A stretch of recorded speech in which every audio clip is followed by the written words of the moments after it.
Sekarang Bunda Aiza mau dongeng kisah tentang Nabi Ayub. Yuk kita dengerin kisah Nabi Ayub. Siapakah orang yang terkenal paling sabar? Ya, dialah Nabi Ayub. Nabi Ayub adalah orang yang terkenal sangat tekun beribadah kepada Allah Subhanahu wa Ta'ala. Selain kaya raya, Nabi Ayub juga sangat dermawan. Dia adalah penyantun anak yatim. Tetapi iblis tidak rela kalau ada seorang hamba yang taat beribadah. Mereka pun segera menghadap Allah Subhanahu wa Ta'ala dan meminta izin untuk menggoda Nabi Ayub. Iblis ingin memperlihatkan kepada Allah bahwa Nabi Ayub bukanlah orang yang taat seperti yang terlihat sekarang. Suatu hari, hewan-hewan peliharaan Nabi Ayub mati terkena penyakit. Begitu pula ladang-ladang yang siap panen rusak karena hama. Nabi Ayub yang kaya raya tiba-tiba menjadi miskin. Datanglah iblis menyerupai manusia tua. Dia berpura-pura bersimpati kepada Nabi Ayub. Iblis pun mulai menghasut Nabi Ayub untuk menjauhi Allah Subhanahu wa Ta'ala yang tidak menolong dia dari bencana. Tetapi apa kata Nabi Ayub?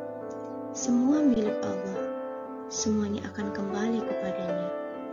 Iblis sangat kecewa.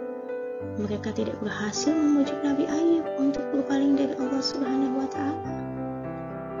Karena tidak berhasil, iblis pun menggoda Nabi Ayub dengan kematian anak-anaknya.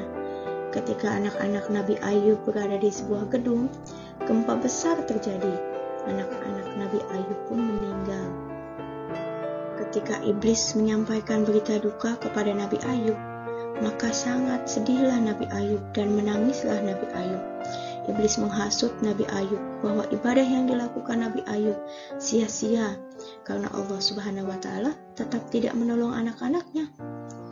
Allah lah yang memberi anak-anak dan Dia pula lah yang mengambilnya kembali, kata Nabi Ayub sambil bersujud dan terus bertasbih. Iblis kecewa karena rencananya kembali gagal. Kini iblis menyiapkan rencana terakhir. Dia meminta izin kepada Allah untuk memberikan penyakit kulit yang menjijikan kepada Nabi Ayub. Iblis yakin keimanan Nabi Ayub pasti akan goyah. Suatu hari, Nabi Ayub diserang penyakit kulit berbahaya dan menjijikan.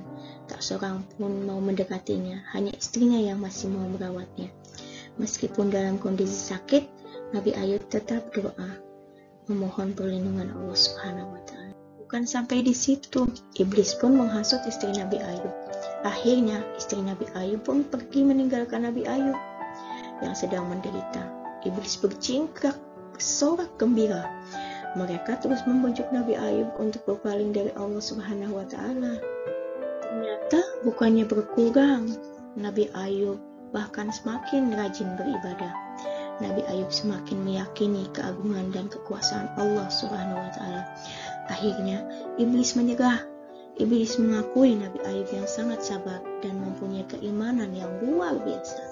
Nabi Ayub pun berdoa meminta kesembuhan dari Allah Subhanahu wa Ta'ala. Tak lama, Allah menyembuhkan penyakit Nabi Ayub. Selain itu, karena kesabaran yang luar biasa, Allah menghidupkan kembali anak-anaknya, istrinya, serta harta kekayaan kepada Nabi Ayub. Nabi Ayub pun tak henti-hentinya bersyukur atas karunia yang Allah berikan. Hingga akhir hayatnya, Nabi Ayub tetap rajin beribadah kepada Allah Subhanahu wa Ta'ala. Dari kisah ini, kita bisa mengambil hikmah bahwa seorang yang sabar pasti akan selalu mendapat pertolongan dari Allah. Dan Allah itu tidak pernah berpaling dari kita.